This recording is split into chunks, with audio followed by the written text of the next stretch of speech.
Hello, my name's David Runciman, and this is Past, Present, Future, the History of Ideas podcast.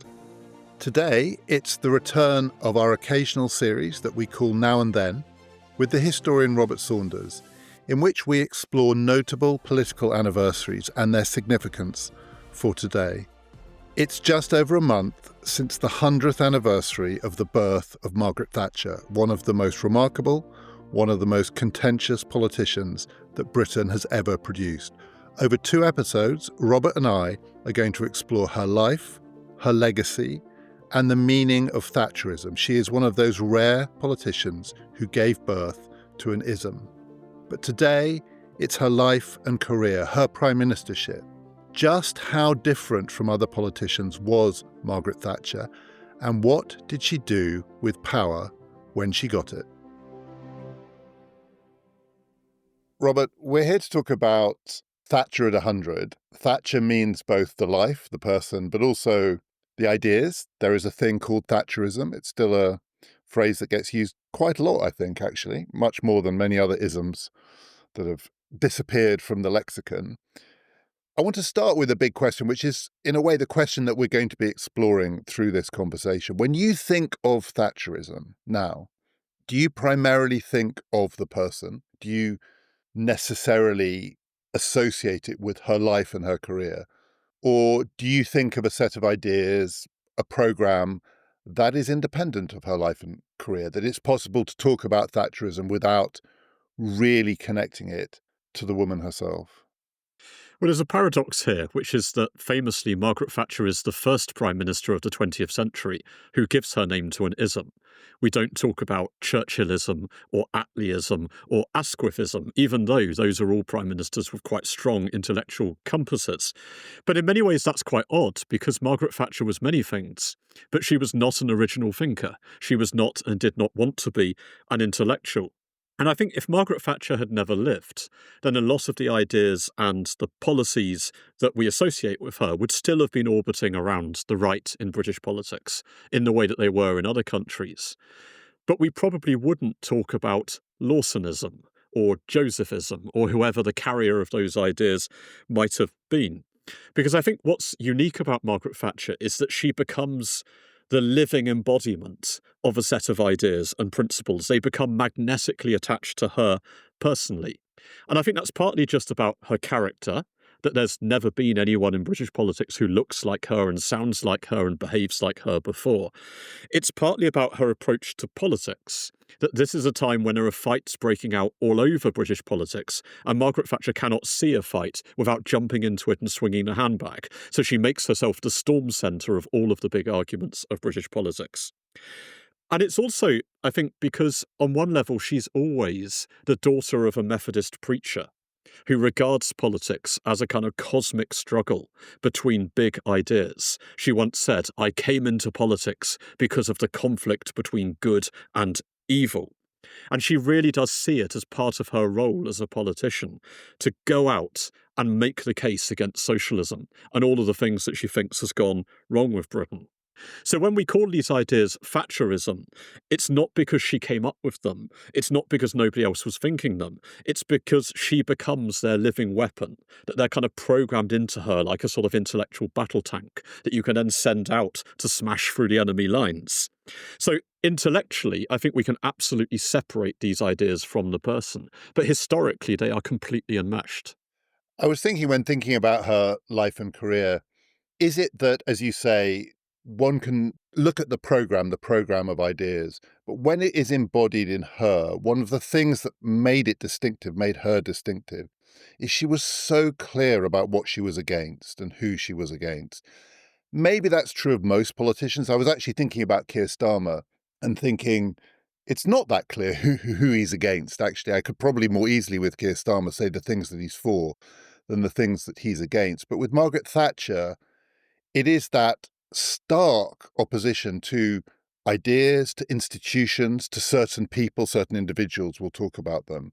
She was a very good definer of her programme against the things, as you say, that she came in politics to confront, to destroy, to vanquish, to see off for good.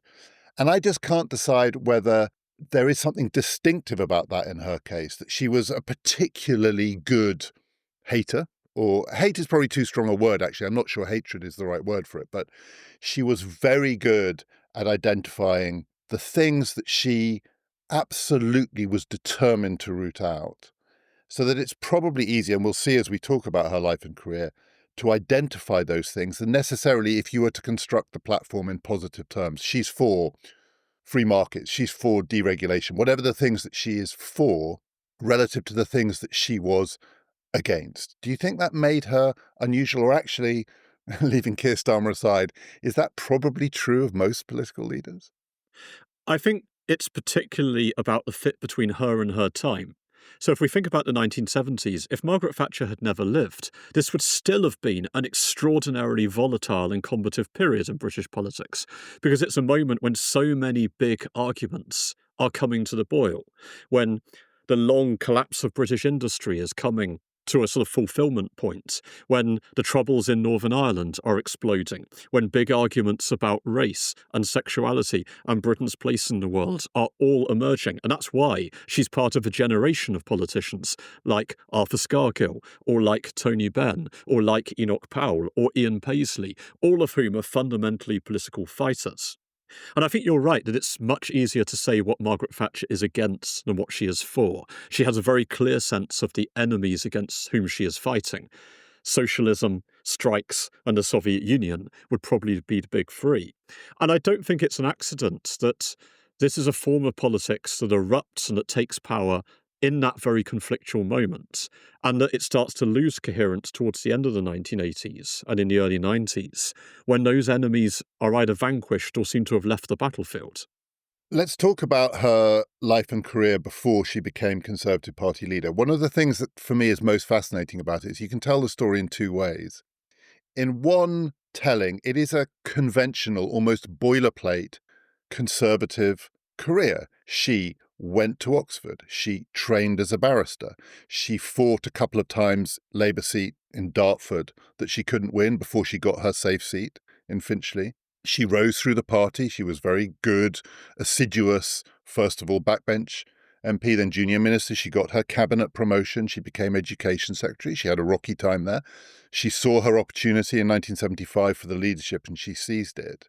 So if you stripped out the fact that we're talking about Margaret Thatcher and just said, here's the career of someone on their route to becoming Conservative leader, you would say, plus ça change, right? That's the route that you take. But then you factor in that it's her, and it starts to look extraordinary. So we're talking about a woman. We're talking about a woman from Grantham, which is the middle of England, which in Tory terms might as well be the middle of nowhere. She went to Oxford, but she was a scientist. This is an important fact about her, very unusual. She was prouder of being a science prime minister than of being a female prime minister. Yes, she rose through the party, but she rose through the party to what looked like the conventional peak of a female politician career in Conservative politics, which is education secretary. There were thought to be certain cabinet positions that were right for women. Education might be one, health might be another, but the big boy jobs, Chancellor, Prime Minister, Foreign Secretary, Defence Secretary, Home Secretary, they were not for women. And when she was Education Secretary, it was still that world.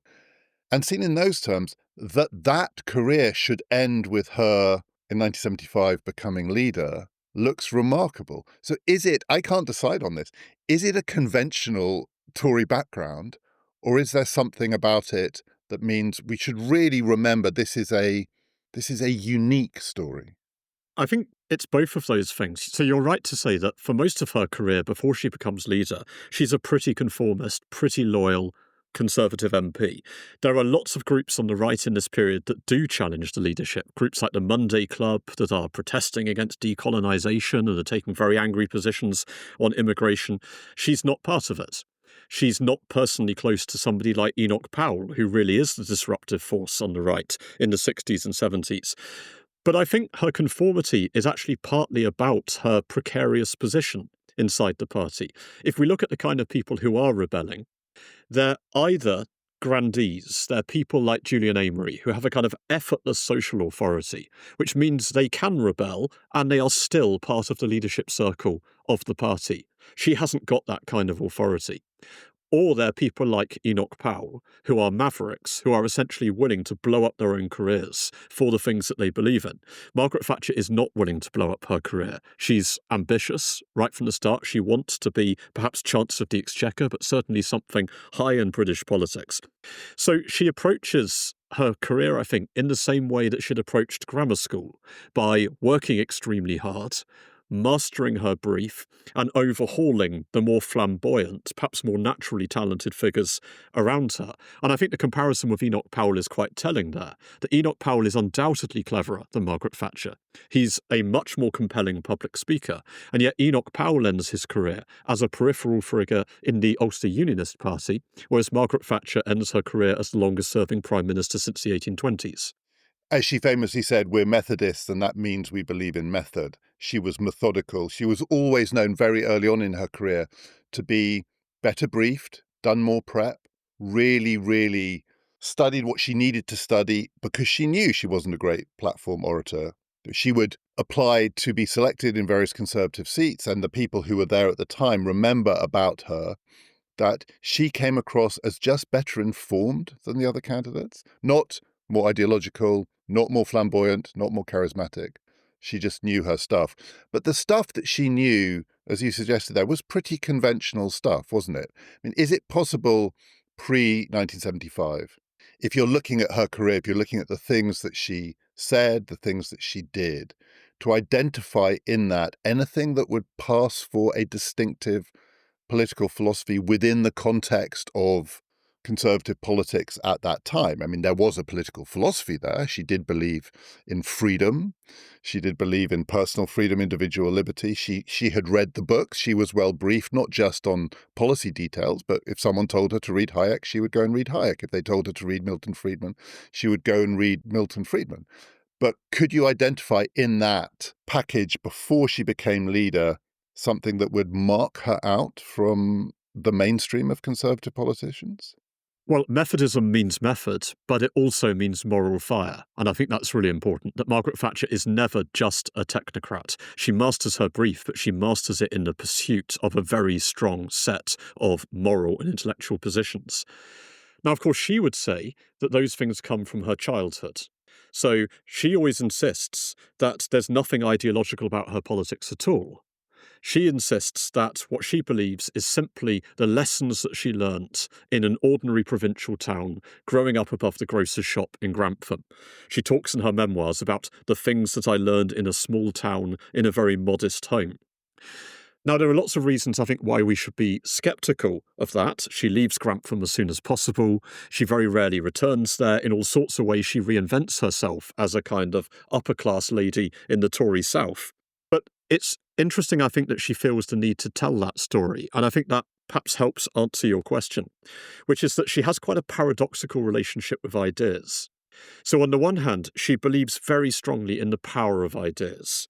She may have abhorred socialism, but she can see its power. She can see that it gives the Labour Party a moral compass and it gives it an emotional appeal. And she wants the Tory party to have that too. She's always, in some sense, the daughter of a Methodist preacher who wants to be out preaching the gospel. But she also has, I think, genuinely a classic conservative hostility to ideology. She thinks that ideology is what socialists do. It's what happens when an intellectual sits down at the table and tries to draw up a blueprint for the future. So the way that she deals with that tension is to say that the values and the principles that drive her are not ideological. They are simply the things that she learned in her father's grocer's shop in Galilee, or in Grantham, as she would call it. So when she tells that famous story about growing up over the grocer's shop, and going to chapel with her father and making sure that you don't spend more than you earn, she's preaching a political parable. But she's doing that by telling a story rather than by preaching an ideology. And that's why I think if we look for a kind of ideological package before she's leader, it's quite difficult. But if we look for a biographical package with a method, then it's much easier. And that phrase, don't spend more than you earn. So relative to the grandees, she was much, much more conscious of standing for frugality, value for money. And one of the details of her career the symmetry is almost too perfect, but I think it's telling. When she was a backbench MP, and this helps any backbench MP if they're going to rise to the top, she got lucky. In the British Parliament, there is a convention that private members' bills are decided by lottery. So you suggest your bill and then they're effectively pulled out of a hat, and the ones that get priority are the ones that are pulled out first. And she came very near the top of the private members' bill lottery as a backbench MP. And she chose as her bill one that would require local government, local councils to open themselves up more to newspaper reporting, to be more open about their affairs and their doings, to communicate better with the people who voted for them, effectively how they were spending their money. That was her first attempt at legislation. And in a way, the final thing that she did was the poll tax. It wasn't quite the last thing that she did, but it's the piece of legislation that, for most people, comes at the end of her career, which had all sorts of motivations, but at the heart was the same motivation from the beginning to the end, which is that belief that the most important thing in many ways in politics is to allow people to see how their money is being spent, because most people are like her. They are frugal. They do not like waste. They particularly do not like ideological politicians of the left wasting their money on frivolous schemes. And her commitment to that was pretty unwavering, I think, throughout her career. And though you could say it's, broadly speaking, a small c conservative position, it does rather mark her out from those other people that you described. I don't think that would be true of Keith Joseph or Enoch Powell or Edward Buchan, a sort of flamboyant, swashbuckling city type who could have conceivably been Conservative Party leader at one point. That housewifely frugality is actually running all the way through the stick of rock that is Margaret Thatcher's career. Yes, I mean, lots of politicians try to tell stories about their past. So Keir Starmer, for example, regularly talks about how his father was a toolmaker. The problem is it's not totally clear what political message we are supposed to take from the fact that Keir Starmer's father was a toolmaker, whereas it was very clear what political message we were supposed to take from the fact that Margaret Thatcher's father was a grocer, that she used to count the change at the end of the day, and that she had learnt good housekeeping. She's a very skilled storyteller, and she presents herself as the housekeeper or the housewife-in-chief of British politics, the person who understands what every ordinary housewife knows, that you can't spend more than you earn, that you have to save for a rainy day, that you have to cut your cloth according to your means. She's very, very skilled at doing that. And that, again, connects to the point about ideology, that the Labour Party wants to tell a story about Margaret Thatcher, which is that this is somebody who is in thrall, not just to an ideology, but to a foreign ideology. That this is somebody who wants to do what all those clever economists in Chicago are telling you to do, people like Milton Friedman. This is what von Hayek is telling you to do in his writings. And that's a difficult sell to the public. Monetarism is a very difficult thing to explain and to understand, but she's able to translate that into a series of basic moral truths, which just look like good housekeeping and which sound authentic from her because she can connect them to this story that she tells about her life. When the Conservative Party elected her as leader in 1975, what do you think they thought they were choosing? So they were clearly wanting something different from Heath. There is no such thing as Heathism, but in a way, one can imagine what they might think Heathism stood for. It stood for, on the one hand, having caved on what had looked like an ideological programme in the face of industrial unrest. But also, I think the Conservative Party at that time had come to associate Heath and the people around him with a kind of technocratic politics. And she wasn't a technocrat. I think that's pretty clear. Margaret Thatcher, though she was a scientist, politician, ultimately scientist, prime minister. She'd been a chemist. She wasn't a technocrat. But I don't think it's true to say that they thought they were electing an ideologue. So what do you think the people who voted for her thought that they were getting? Well, there's an element of accident in her election in the sense that the candidate in a slightly different world might have been Keith Joseph, who was really the stand-bearer of the right of the Tory party at that time. And Margaret Thatcher was seen in some ways as his lieutenant. But Keith Joseph blows up his leadership chances by making a very ill-advised speech in which he appears to advocate eugenics and birth control for poorer teenage girls.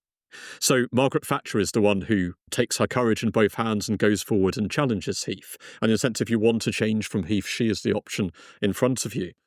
But I think it's not an accident that she comes to power at a moment when the Tory party seems to be in a bit of intellectual crisis. So Ted Heath had also come to power in 1970 with a kind of radical crusading mission.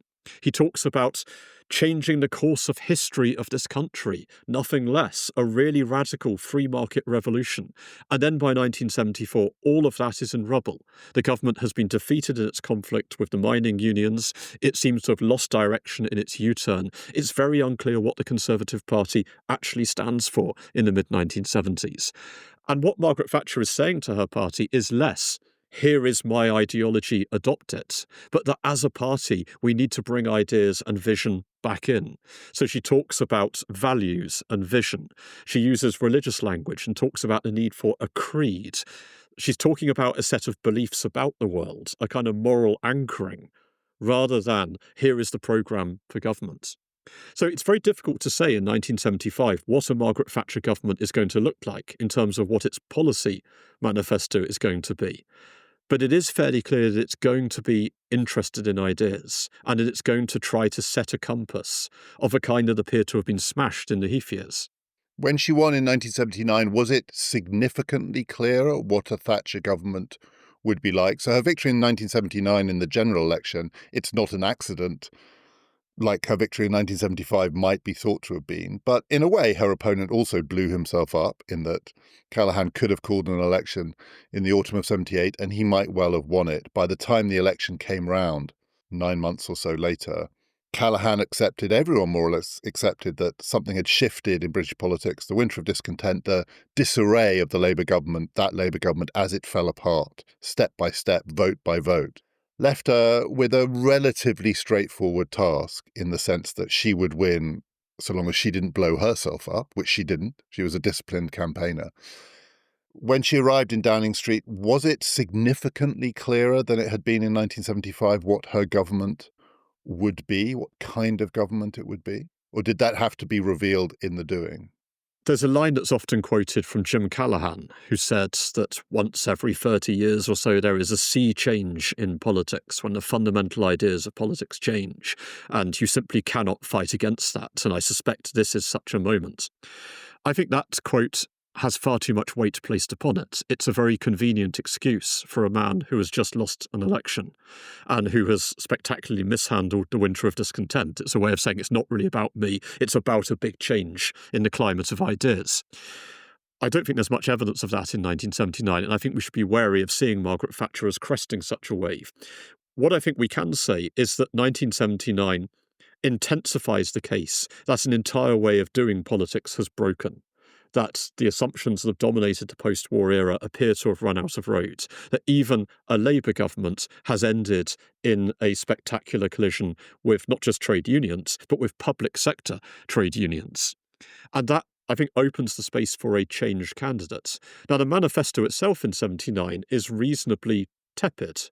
It makes clear that there is a sort of project to lower taxes, that there needs to be a rebalancing of the powers of trade unions and employers. But it would be quite difficult to look at that manifesto and clearly anticipate everything that's going to happen over the years that follow.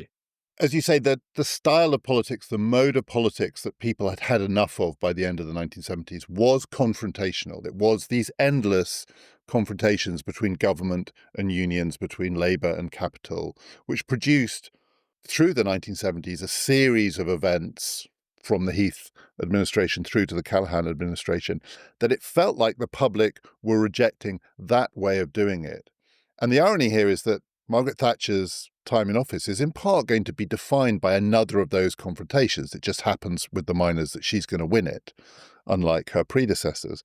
But you could say when she came to power in 1979, actually what she was offering was an end to that, because insofar as she believed in something called monetarism, insofar as she believed in a particular version of conservative politics, it was not to try and negotiate with the unions, not to try and establish wage constraint, not to involve the government in that fight, but to see the government's role as to step back, to manage the money supply, as it were, to play a gatekeeper kind of role, and to allow these fights to be played out in a way that she hoped the right side would win, So it was not going to be her government versus the NUM. It was going to be the coal board versus the MUN.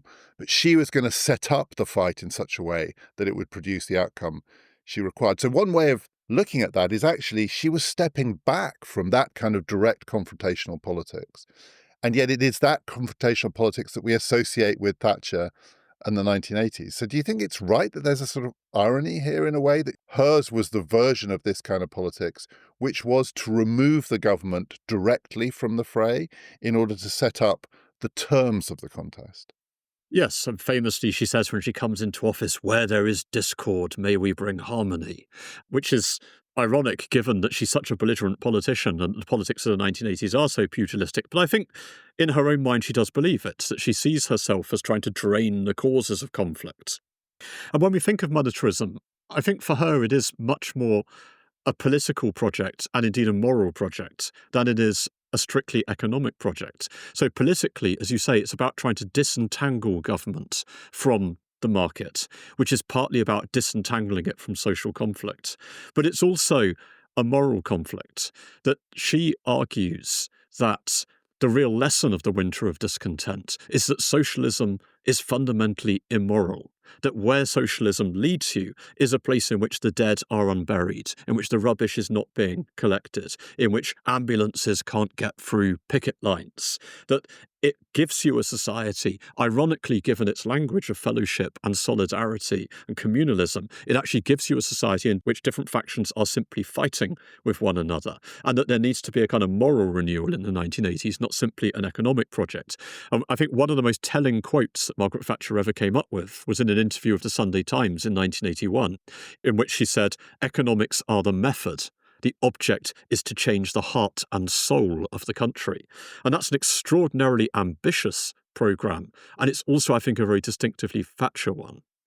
Monetarism meant tightening the money supply, bringing down inflation, taming inflation. It was associated with her and also associated with the thing that was going to, in theory, distinguish her from her Conservative predecessor, Edward Heath, which is that she would stick to her guns. She wouldn't back down. So when there were these confrontations, which inevitably would come, the government would have removed itself in one sense from the fray, but also it would have a programme to which it could stick, and it would be left to these other forces to fight it out under conditions of lower inflation, a tighter money supply, and so on. So perhaps the most famous thing she said in her first term in office is this. We'll just hear the clip.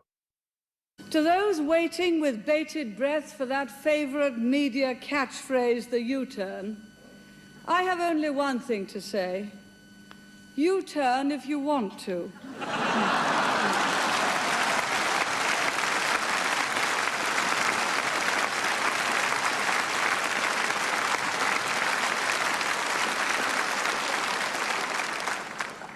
The ladies not for turning. One of the reasons it's interesting to hear that is just to hear her voice in 1980. That's the Conservative Party conference in 1980. She sounds rather different. We'll hear some other clips as we go along. She sounds rather different, slightly higher pitched, slightly more brittle, actually, than she was going to become. But that phrase stuck. It cut through, as people would say now. The public registered it. It's quite a good joke, actually. I think some of the laughter is genuine. But it's not true. I mean, like many famous quotes, it's not true in that certainly the first 3 years of her first term, there was quite a lot of chopping and changing. She shied away from a possible confrontation with the NUM. She knew that British Leyland, the nationalised car manufacturer, was bust, but she agreed to a bailout of British Leyland. The money supply and the figure that would determine the money supply, it varied because in some ways she lost her nerve. And one of the things that is consistent throughout her career, again, it's part of that kind of housewifely persona, the thing that she was most frightened of, in some ways more even than high inflation, was high interest rates. She really was allergic to a country that was subject to very high interest rates. So Donald Trump hates high interest rates, but he hates them because he associates them with stifling the stock market. When interest rates come down, Wall Street booms, the Dow Jones goes up. That's his measure of whether he's doing well. And so he's always pressurizing the Fed to lower interest rates because he just wants to fuel another asset bubble. Margaret Thatcher didn't like high interest rates because she associated it with people with mortgages struggling to pay their mortgages. And one of the devices in the early 1980s to bring down inflation was high interest rates. And she balked at it. She really struggled with it. She also struggled with it because she thought it made the pound uncompetitive and she thought it stifled exports. So in a way, if you look at those first 2 to 3 years, it's quite pragmatic in some ways. There's quite a lot of chopping and changing. There's no major U-turn. She doesn't sort of stick her flag in the ground and then pull it out again. But as a description of the first 3 years, the thought that this was a rigid program from which she would not deviate is simply not true, I think it's fair to say. So I think the idea that Margaret Thatcher never compromised is probably the single thing that people get most wrong about her time in power. So it's absolutely true to say that she didn't think that compromise was a good thing in itself. She is not one of those politicians who thinks that it is a good thing to build consensus and to try to bring everybody along by coming up with a package that everybody could agree with. She once said, "The Old Testament prophets did not come out of the wilderness and say, 'People of Israel, let us have a consensus.' They said, 'This is my faith. This is what I believe. If you believe it too, come with me.'" So she is always that preacher in politics. But she absolutely recognises that politics is the art of the possible, that sometimes you have to make tactical retreats. You have to maintain your support base. You have to recognise that there are some battles that you fight later rather than now. If you don't do that, you end up as Liz Truss. And Margaret Thatcher is a much more supple and skilled politician than somebody like Liz Truss. So as you say, when there's a possibility of a miners' strike in 1981, she recognises that the government isn't ready and she pays the miners off. And then the government prepares until a point at which it is willing to fight further down the line. The really big tax cuts, the big nationalisations happen in the second and the third term. Trade union reform is done slowly over time. And the myth that Margaret Thatcher never compromised has done the Conservative Party tremendous harm in the decades that followed. But these are, in a sense, tactical concessions and retreats that she can make because there is a clear sense of the direction in which you're moving. And in that respect, I think actually that the Ladies Not for Turning speech does actually capture something real about her politics. Because the short-term effects of the kind of cold turkey treatment of the first term are absolutely apocalyptic. Inflation hits 22%. Britain loses something like a quarter of its manufacturing capacity in 2.5 years. Unemployment almost triples to well over 3 million. And those are not things that the government had expected. They had not factored them in to their calculations. And the reason why the government broadly sticks with its strategy, that it does cut spending in the middle of a recession, which is an explicit repudiation of everything that Keynesianism is supposed to tell you to do, is not that Margaret Thatcher is just more courageous than Ted Heath. It's because what she's trying to achieve here isn't short-term economic recovery. Unlike Donald Trump, she's not interested in what the stock market is going to do in the next 6 weeks. She is trying to engineer a kind of moral revolution in the country. And in a sense, the pain that the economy is experiencing becomes proof of the necessity of the medicine. It shows how deep the damage of socialism has gone, in her view.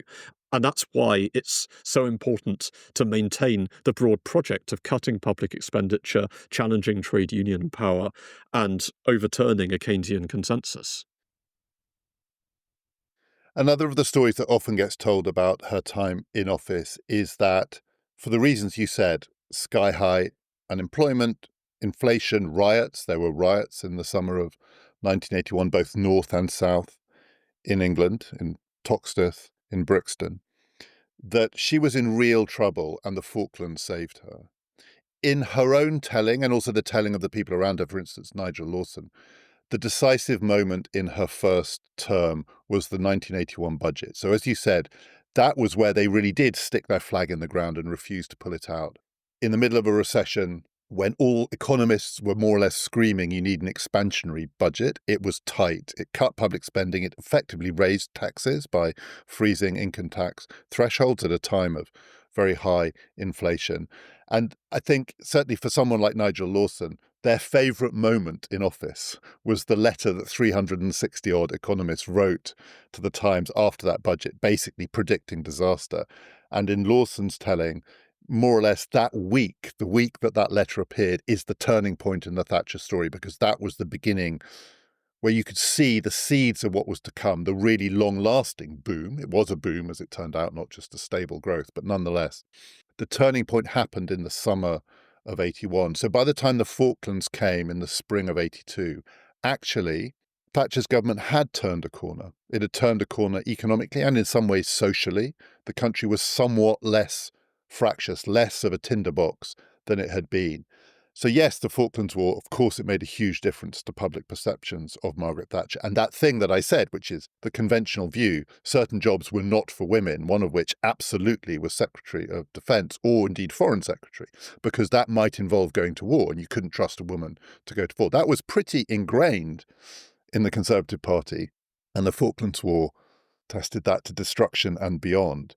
But do you think it is slightly another of the myths that surround Thatcher, that it was the Falklands War that turned the corner for her, rather than the thought that the people around her would like to tell, the story they would like to tell, which is the corner had already been turned?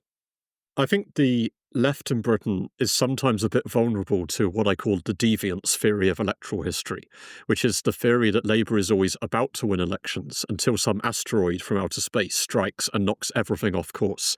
And that might be the Zinoviev letter in the 1920s or the post office scare in the 1930s. It might be the Treasury estimates in 1970, the Falklands War in 1982. Or in 1970, England having a 2-0 lead in the World Cup and blowing it and losing 3-2 to West Germany, which genuinely some Labour people still think cost them the election. Right. And I think there's a danger of plugging the Falklands War simply into that pattern of thinking. It's true to say that if you look at the polls, the Conservatives' position was already starting to recover, and we would expect that normally to continue as the economic recovery developed. I think there are quite a lot of reasons to doubt whether the Labour Party in 1983, with all of the divisions it was experiencing, with the leadership of Michael Foot, was actually in a position to win a general election. So whether it's an electoral turning point, I think is pretty doubtful. But I do think that the Falklands War is a political turning point. It is the first big success of a government that really hadn't had many successes up to that point. As you say, I think it's really important that it puts to bed this question about whether a woman can or cannot lead her country in time of war. And Margaret Thatcher, as a gifted storyteller, is very good at taking the Falklands War and making that a kind of defining story for her government. She uses it as evidence that the tough economic medicine that she's administering is working. So she said at a rally in Cheltenham, "We have ceased to be a nation in retreat. We have instead a newfound confidence, born in the economic battles at home and tested and found true 8,000 miles away." Now, I mean, this is nonsense. There's absolutely no connection between monetary policy in Britain and what happens in the Falklands. But she's very good at clipping those two together. And people start talking about a Falklands factor as a kind of antithesis to Suez syndrome. So Suez syndrome was the idea that after the disaster of the Suez crisis, Britain no longer had the confidence to act independently in the world anymore and would not act without, in particular, the support of the United States. Whereas the Falklands factor reactivates the idea that Britain can act independently in the world. It's worth remembering this was one of the only successful military operations Britain had actually had in the previous half-century. This is a country that had lost the Cod Wars with Iceland in the 1960s and 70s. So although defeating Argentina might not be up there with 1945 or 1918, nonetheless, I think it does have a significant psychological effect. She won the 1983 election with a big majority. And in her second term, as you said, if the first term was primarily tactical, in the second term, the scale of the conflict is ratcheted up across the piece. And the enemies that she had in view, she was determined to take on more directly. The NUM, the GLC, the IRA, these 3-letter acronyms, all of these in a way could be lumped together in the Thatcher worldview as aspects of the enemy within. We talked about it in relation to Millicent, the loony left and the loony left councils, the ongoing struggle with the IRA, which in her second term stretched into the hunger strikes, but also the bombing in Brighton. The IRA tried to kill her. I want to play another clip, which is the end of the speech that she gave in Brighton in 1984, the morning after the night before, when she had seen some of her colleagues murdered by the IRA, she knew that Norman Tebbit had barely survived, that his wife was seriously ill. They came very, very close to killing her and her husband, Dennis. And the conference went on. Thinking about it now, it's very hard to imagine it would have carried on in the way that it did then. They just got on with it. And one of the really interesting features of her speech is that she didn't need to adapt it much. So the evidence is that she had a speech ready to go, and she added a little passage about the IRA at the beginning and the need to defend democracy and freedom against terrorism. But the bulk of the speech was about the NUM, because we were by now in 1984, in the autumn of 1984, right in the heart of the miners' strike. And let's hear this clip, because she lumps it all together effectively. She gathers all of these things up, and the name that she gives them, IRA terrorism, NUM intimidation, and indeed some of the politics of the far left in Britain, is extremism. The nation faces what is probably the most testing crisis of our time: the battle between the extremists and the rest. We are fighting, as we have always fought, for the weak as well as for the strong. We are fighting for great and good causes. We are fighting to defend them against the power and might of those who rise up to challenge them. This government will not weaken. This nation will meet that challenge. Democracy will prevail.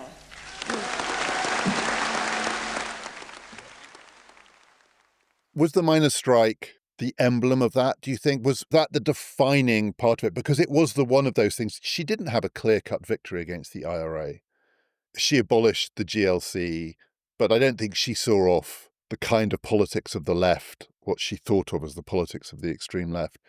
The thing about the miners' strike, like the Falklands War, is that it produced that very rare thing in politics, a clear-cut victory. Do you think that's the defining event of her time in office? Yes, I think it probably is. It's the longest continuous strike by a major union in the whole of the 20th century. It is the biggest industrial challenge to a government since the general strike in 1926. At its peak, I think something like 140,000 miners are out on strike, and around 1 million people are directly engaged in it. This is happening in an economy that is still very heavily dependent on coal. This is, in a sense, the fundamental industry on which much of the rest of the British economy depends. And the costs of fighting the strike are eye-watering, both at the time and over the years that follow. And what it does is it pits the most powerful trade union of modern times, the union that had humiliated the previous Conservative government in 1974, against the most powerful Prime Minister of modern times, who's just won a landslide election victory in 1983. So at a moment when the electoral challenge of the left seems to have been broken, the industrial challenge of the left is stepping into the arena. And the miners had a very resonant case. They were not striking for higher pay. They were striking to keep their jobs. They were striking for the right to carry on doing a difficult, dangerous, and obviously important job. So at a time when the Thatcher government seemed to be unstoppable at the polls, this is a really formidable challenge to its power. And because of that, it becomes a bit like the Battle of Hogwarts at the end of the Harry Potter novels, where everyone who's appeared in the novels so far turns up to fight. All of Margaret Thatcher's enemies sort of organise around the miners' strike. So we get gay rights activists fundraising for the miners. We get black power groups, movements for racial equality. We get feminist organisations and women's liberation clubs supporting the miners' strike. Now, the miners themselves were not notoriously particularly socially liberal on these questions, but there is a sense that this is the moment at which the destiny of the Thatcher government is going to be decided. And it's certainly possible that it could have gone a different way. If Arthur Scargill had held a national ballot, then it's possible that the Nottinghamshire miners would have come out as well, which would have made it much more difficult to endure the strike. If the strike hadn't begun in the spring, when the demand for coal was dropping away, the outcome might have been different. If the pit inspectors had taken part, which they very nearly did, then that would have closed probably most of the pits in the country. But the fact that Margaret Thatcher wins is absolutely pivotal. It's one of those hinge moments in the history of the late 20th century, because this was the first time in decades that a major strike had been defeated. And in that sense, it shatters the idea that a government can only function through a cooperative relationship with organised labour. Norman Tebbit, who's one of Margaret Thatcher's closest ministerial colleagues, famously says that victory broke not just a strike, but a spell. It broke the spell of trade union power, and that made all sorts of other things politically possible. As you said, it brought her enemies together, and you listed some of them. In that grouping, you could also probably include unilateral disarmers. This is also the era of the Greenham Common women and so on. And that was part of that whole package that she saw herself as being in opposition to. So we've talked about her almost exclusively to this point as a domestic politician. But she was also a Cold Warrior. As you said, what did she come into politics to fight? Well, one of those things was the Soviet Union. She was christened the Iron Lady very early in this story, and she was christened the Iron Lady by the Russian press, the Soviet press.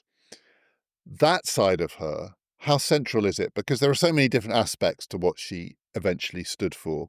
And her relationship with Ronald Reagan in particular. When people think about Thatcherism, they often associate it with something called Reaganism, which is the other ism of this time, and they think these things are, relatively speaking, interchangeable.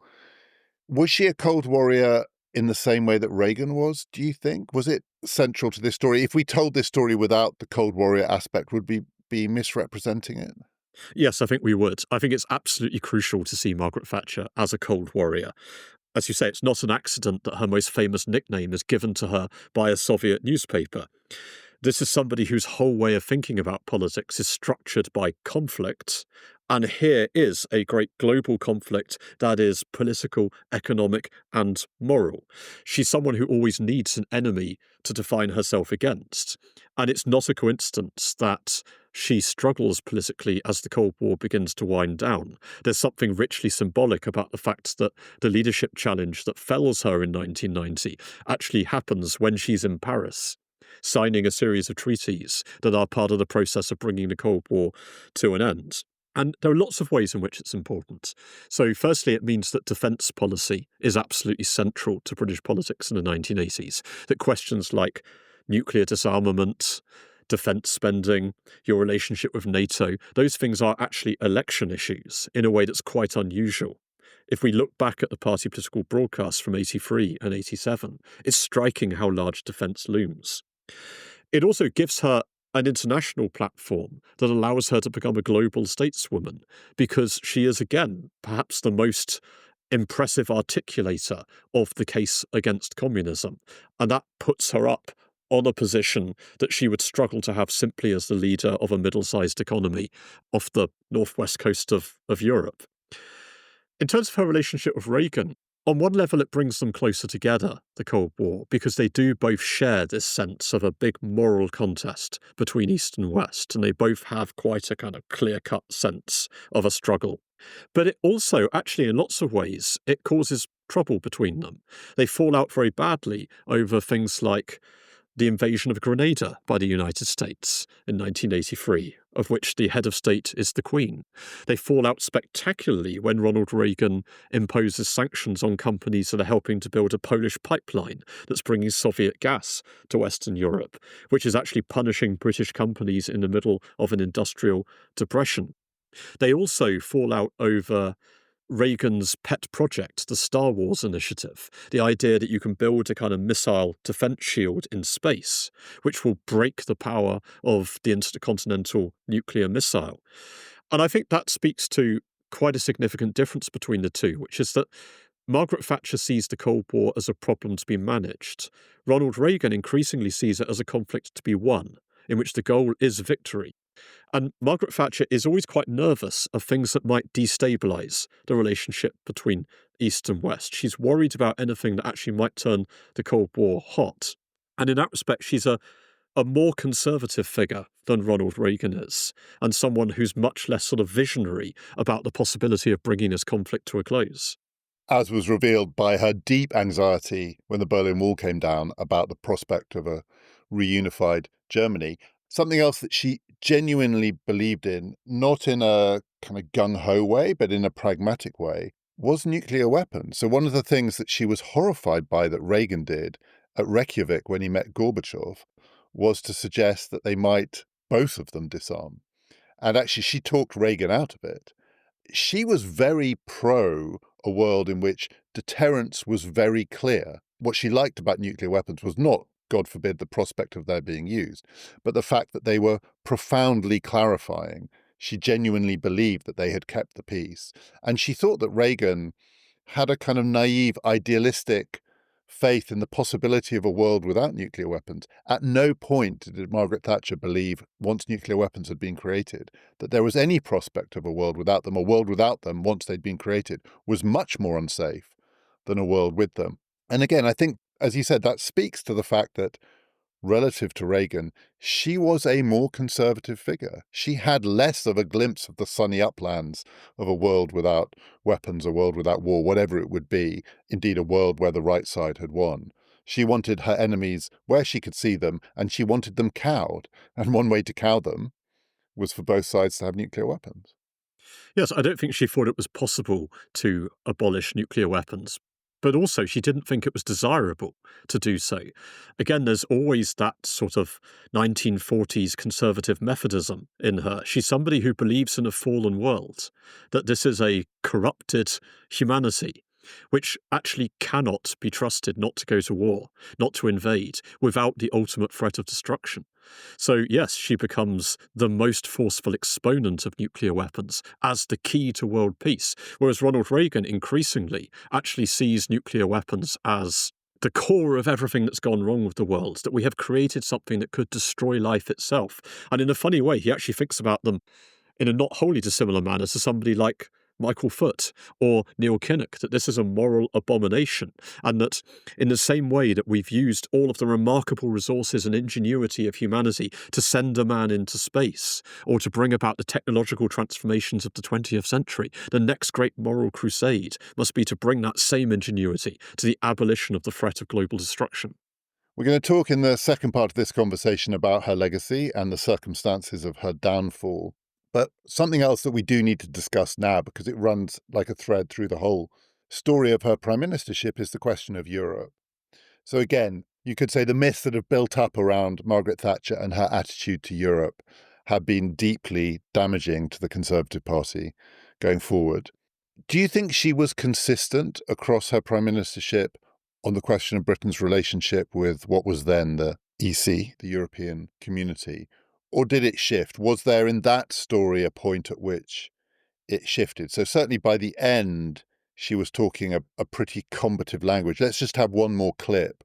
This is a celebrated moment in the House of Commons. The first two clips we've heard have been party conference speeches. This is Margaret Thatcher near the end of her premiership in the House of Commons, talking about Jacques Delors' proposals for the European Community, but also, interestingly, very much wanting to associate them with the Labour Party sitting opposite. Yes, the Commission does want to increase its powers. Yes, it is a non-elected body, and I do not want the Commission to increase its powers against this House. So, of course, we are differing. Of course, the chairman or the president of the Commission, Mr. Delors, said at press conference the other day that he wanted the European Parliament to be the democratic body of the community. He wanted the Commission to be the executive, and he wanted the Council of Ministers to be the Senate. No. No. No.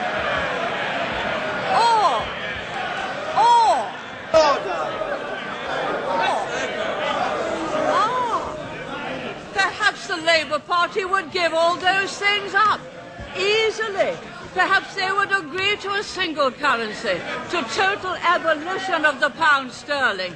Perhaps, being totally incompetent with monetary matters, they'd be only too delighted to hand over the full responsibility, as they did to the IMF, to a central bank. The fact is, they have no competence on money, no competence on the economy, so yes, the right honourable gentleman would be glad to hand it all over. It feels at least possible that the shift in Margaret Thatcher's attitude to Europe is connected to what we've just heard here, in that, and we've talked about this in a previous episode in relation to the 1975 referendum on Europe. For a long time, Labour were the sceptical party about Europe and the Conservatives were pro. And they were pro-Europe because Europe was seen as a pro-business enterprise, a pro-free trade, pro-business, pro-economic growth enterprise. Was the key shift the arrival on the scene of Jacques Delors? I mean, that's what it certainly sounds like there. Suddenly, or not so suddenly, but relatively quickly, the project shifted to one that, as she saw it and described it, was a socialist project. Something that in the early 1980s, though she wanted value for money out of Europe and she would swing her handbag and get rebates and so on, that was the kind of politics she did. She had absolutely no interest in dismantling this free trade enterprise. By the end of the 1980s, the suspicion had grown that it wasn't a free trade enterprise at all, that actually this was a political project, but not just a centralizing political project. It was a political project built on socialist principles. Was there actually a pivot in that story too, do you think? I think this is one policy area where we can definitely say that she changes fundamentally. But it's a policy area in which almost everybody changes. If we take Neil Kinnock, this is the man who led the Leave campaign in Wales in 1975. And by the early 1990s, he's a European commissioner and ends up as vice president of the European Commission. If we look at the Tory press, papers like The Sun, The Express, The Daily Telegraph, all go from being pro-European papers to Eurosceptic papers. And that's happening because this is a relationship between a series of moving parts. So Britain is changing in this period. It's undergoing fundamental economic shifts, which actually change the balance of advantage and disadvantage from membership. The global context is changing, particularly with the winding down of the Cold War. And the European community is changing, and Jacques Delors is absolutely the symbol of that. He embodies the idea of a European project, which is much more federal, has a much more active centre, and regards itself not just as the guarantor of the free market, but as the guarantor of social rights and social protections and workers' rights across a continent. So all of the pieces are in flux. And I think the big problem for Margaret Thatcher is that there's a conservative case for Europe, which is essentially collapsing. So if you ask Margaret Thatcher in 1975, why is it that she's walking around the country in a Yes to Europe jumper with the flags of all of the member states on? What is it that she likes about Europe? She would say, first of all, this is a Cold War alliance, that this is what binds Western Europe together in a free market capitalist bloc friendly to the United States and keeps it out of the hands of the Soviet Union. It's also a market organisation. There is nothing Margaret Thatcher likes more than a market. And what is the European community, if not a market entity? It writes the market into the constitutions of its member states. It makes it much more difficult for socialist governments to do things that she disapproves of. None of that really holds by the late 1980s. It's much less obvious that you need a bulwark against the Soviet Union. Instead, the European community starts to look like a vehicle for German influence. Margaret Thatcher seems to have defeated socialism in Britain itself, so it doesn't need the single market in order to achieve this. And under Delors, the European community is starting to look like a vehicle for re-importing a new kind of socialism back into Britain. So the things that made Margaret Thatcher a pro-European are just losing their force by the end of the decade, and there isn't a new conservative case that's being constructed to replace it. So I think it's important to say that Margaret Thatcher, until she leaves office, never actually challenges Britain's place inside the European community. Even in the Bruges speech, this sort of coming out moment of Tory Euroscepticism in 1988, she says, "Britain does not dream of some cosy existence on the fringes of the European community. Our destiny is in Europe." But Europe is looking less and less like the thing that she believes in. So one of her ministers says that she's a believer who stops going to church. I think it's more that she believes in a particular kind of Europe, but that isn't actually the Europe in front of her. And that is the problem that will tear the Conservative Party apart after her resignation in 1990. And it will lead to her downfall, and we'll discuss that next time. I want to ask you one last question to see if we can frame or characterize this story that we've been describing. So this is probably too crude, but as you were talking, I was thinking about the different phases of her prime ministership. Do you think it's fair to say there was a pragmatic phase? I don't know when you want to say that ended, maybe in 1981. There was a heroic phase in the sense that there was a period, particularly in the middle of the 1980s, when she took on her enemies more directly and she vanquished some of them, by no means all of them, but some of them. And then there was a hubristic phase. So I think this is part of the conventional story of Margaret Thatcher, indeed of all long-serving prime ministers. It's there with Tony Blair, it's there with all of them, that towards the end, the thing that does for them is a certain hubris. And even in that clip that we heard, the no, no, no, even though it's interesting when you hear it, the no's get less convincing as she says each one. In my memory, like the pitch goes up, but it actually tails off a little bit. But nonetheless, it spoke to a certain kind of telling her party where to get off. And she was, in that speech, not just confronting Delors. She was not just confronting the Labour opposition. She was confronting what she thought were the soft sympathisers of European integration on her own front bench. Do you think there was a pragmatic phase, a heroic phase, and then in the end, a hubristic phase? I think Margaret Thatcher is somebody who, for most of her political career, actually has very good political antennae.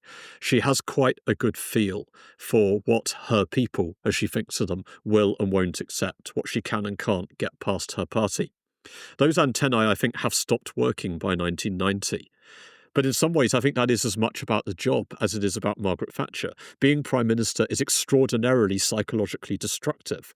Most Prime Ministers who do it for any length of time, I think, either crack under the pressure or they develop such a powerful force field against it that almost no unwelcome information can come through, that they become cut off from the things that they need to hear. And if we think about Margaret Thatcher by 1990, she'd been doing the job for 11 years. She'd been fighting almost continuously over that period. She'd nearly been blown up by the IRA. She'd faced the biggest strike since the 1920s. She'd undergone 2 recessions, a series of battles with Europe. She'd faced hunger strikes in Northern Irish prisons, the Falklands War. She had been the most hated and the most adored person in British politics. And she had lost most of the people who could argue with her on some level of equality. So by 1990, people like Nigel Lawson, Geoffrey Howe, Willie Whitelaw, they've all gone. And increasingly, she's surrounded by people who treat her like some kind of minor deity and who are constantly telling her that the secret of her success is her indomitable courage, that she doesn't listen to conventional wisdom and that she simply fights. And it's a dangerous moment for any prime minister when they start to inhale their own legend. And I think that does begin to happen with Margaret Thatcher from about 1988 onwards. And the archetypal example of that is almost certainly the poll tax, the issue that does probably finish her. That this is an idea that had been floating around Conservative politics since the early 1970s. And over again, Conservative leaders, including Margaret Thatcher, had looked at this idea and thought, no. And that restraint falls away in her final term. And it's at that point that the train, I think, goes off the edge of the cliff. And what is so interesting about the poll tax is it does speak to her most basic instincts. She wants value for money for ratepayers. If you had to say what is the thing, alongside sort of nuclear weapons, that she just thinks you just orient yourself around that position. And she knew, until she stopped knowing it, that it was too good to be true to think that you would get value for money for ratepayers by making sure that actually everyone, not just ratepayers, but everyone had to pay for local government services, that you would get the ratepayers off the hook rather than them bearing the burden and people who don't pay rates being able to freeload off them with their generous socialist politics that they vote for at the local level. So she believes in that principle, but for her to come to believe that the poll tax is a solution to the problem that she has made central to her politics from the first point of her entry into the House of Commons until the time she leaves Downing Street, for her to come to believe that something that looks too good to be true isn't too good to be true, does to me speak of a kind of a loss of those antennae that you talked about. It's like you can totally see why she fell for the poll tax, completely. It's geared to appeal to her. So the fact that she allowed its appeal to her to override her instincts that politically it was unworkable is a sign, I think, of the things that you described, that people telling her and reinforcing to her the things that she believed in overrode her great gift as a politician, which was to reconcile those things with, either in the pragmatic or the heroic phase, the ability to actually achieve the desired outcome. And I think this is partly about the constraints around her falling away. So in 1989, she faced a leadership challenge for the first time against an almost unknown Conservative MP called Sir Anthony Mayer. And of course, she won the challenge easily. But even in that contest, 60 Conservative MPs either voted for Mayer or spoiled their ballots. And there's a really interesting meeting that follows that of a number of her own supporters who gather around in a kind of post-mortem. And they say, if nothing changes, then in a year's time there will be another challenge and she will fall. And they recognise very clearly what the problems are, that she's not listening anymore, that she's surrounded by sycophants, the poll tax is a disaster, her messaging on Europe is a disaster, and that this is bringing her to the end of her premiership. And one of them says, we are looking at the beginning of the end of the Thatcher era. And yet none of them ultimately is willing to go and see her and tell her that.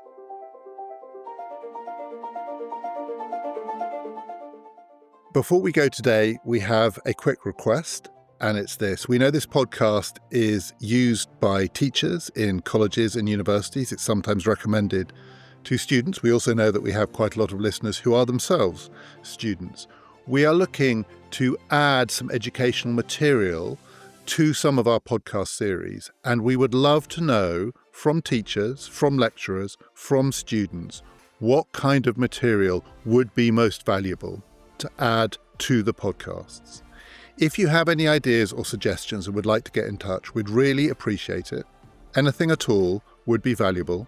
All you need to do is go to our website and go to the contact page, ppfideas.com, or click on the link in the show description, which will also take you to our contact page.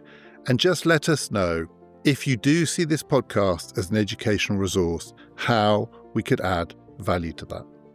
Also, a quick reminder that the second part of my conversation with Henry G about the rise and fall of Homo sapiens, of the species, is available now as a bonus episode on PPF+. So if you'd like to hear that one, do sign up. Click on the link, go to our website. Next time, it's part 2 of my conversation with Robert. And we're really going to be focusing in that one on the legacy and on the ism. What does Thatcherism mean? And what is the significance of Thatcherism for politics now and going forward? Do join us for that. This has been Past, Present, Future.